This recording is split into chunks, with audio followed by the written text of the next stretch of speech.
आज हम असाइनमेंट के क्वेश्चन के बारे में चर्चा करेंगे। दो क्वेश्चन आज मैं आपको करीब करीब क्लियर कर देता हूँ।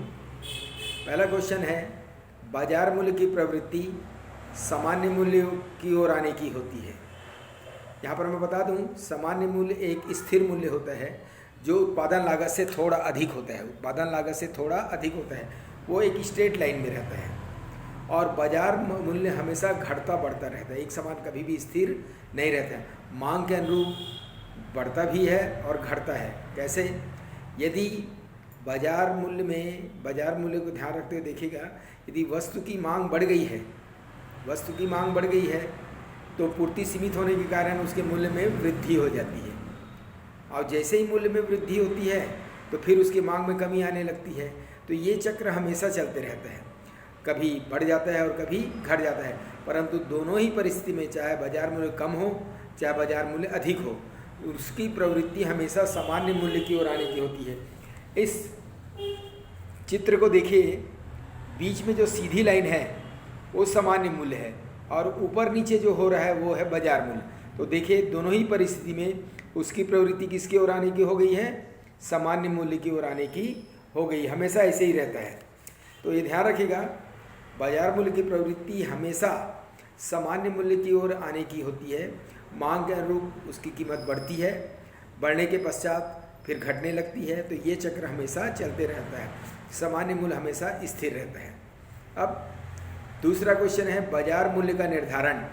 6 नंबर का क्वेश्चन दिया है, 3 स्टेप में वो बोला है। वो वस्तु की मांग, वस्तु की पूर्ति और मांग एवं पूर्ति के साम्यावस्था, 3 स्थिति है। तो वो सबसे पहले पॉइंट क्लियर करते हैं, वस्तु की मांग। वस्तु की मांग करने वाला पक्ष क्रेता होता है। वस्तु की मांग करने वाला पक्ष कौन होता है? क्रेता होता है।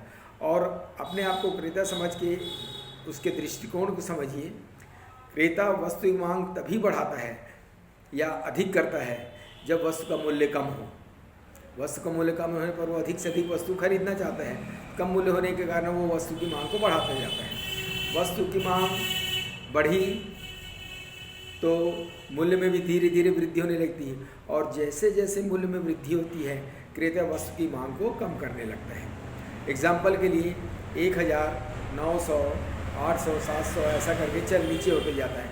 यहाँ ध्यान रखिएगा, मांग सीधा मूल्य से प्रभावित होता है। मूल्य कम है तो मांग बढ़ जाता है, और यदि मूल्य अधिक है तो मांग कम हो जाता है। ये हो गया वस्तु की मांग, ये अलग दृष्टिकोण है। और दूसरा है वस्तु की पूर्ति। पूर्ति करने वाला पक्ष होता है विक्रेता। क्रेता का दृष्टिकोण से जस्ट अपोजिट रहता है। तो विक्रेता का दृष्टिकोण ये रहता है कि जब वस्तु का मांग या वस्तु का मूल्य अधिक हो तो वो पूर्ति को बढ़ा देता है। वो पूर्ति को क्या करता है? बढ़ा देता है। परंतु पूर्ति बढ़ाने से क्या होगा? वस्तु बिकेगी तब ना, मांग तो कम रहती है। तो जिस समय वस्तु की मांग या वस्तु का मूल्य बहुत अधिक होता है, उस समय वो पूर्ति को बढ़ा देता है और फिर धीरे धीरे नीचे आने लगता है।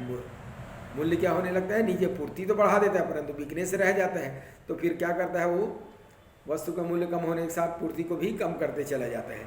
और एक स्थिति ऐसी आती है जिसे मांग एवं पूर्ति दोनों एक समान स्थिति में रहते हैं, साम्यावस्था में रहते हैं। तीसरा पॉइंट है ये। तो जहाँ पर मांग और पूर्ति साम्यावस्था की स्थिति में रहेंगे, वहीं पर वस्तु का मूल्य निर्धारित होता है, अर्थात बाजार मूल्य निर्धारित होता है। मांग करते समय क्रेता का दृष्टिकोण, पूर्ति करते समय विक्रेता का दृष्टिकोण, भाई दोनों ही अधिक से अधिक लाभ कमाना चाहते हैं। मांग तब बढ़ाता है जब वस्तु का मूल्य कम होता है, और वो पूर्ति को कब बढ़ाता है? जब वस्तु का मूल्य बहुत अधिक है। दोनों का दृष्टिकोण एक दूसरे के विपरीत है। और यहाँ पर ये मांग और पूर्ति साम्यावस्था की स्थिति में है, वहाँ पर उस वस्तु का मूल्य बाजार मूल्य निर्धारित हो जाता है। आप अपने बुक में देखिएगा, डायग्राम बना है, क्रॉस वाला डायग्राम बना हुआ है। क्रॉस वाला डायग्राम से आपको पता चल जाएगा कि कहाँ पर मांग एवं पूर्ति साम्यावस्था या एक समान स्थिति में है, वहीं पर वस्तु का मूल्य निर्धारित हो जाता है। अब एक तीसरा क्वेश्चन बचा है, बाजार के विस्तार को प्रभावित करने वाले तत्व। नेक्स्ट पीरियड में मैं आपको उसको भी क्लियर कर दूंगा। उसके बाद असाइनमेंट आप जल्दी से जल्दी बना के जमा कर दीजिएगा, ठीक है।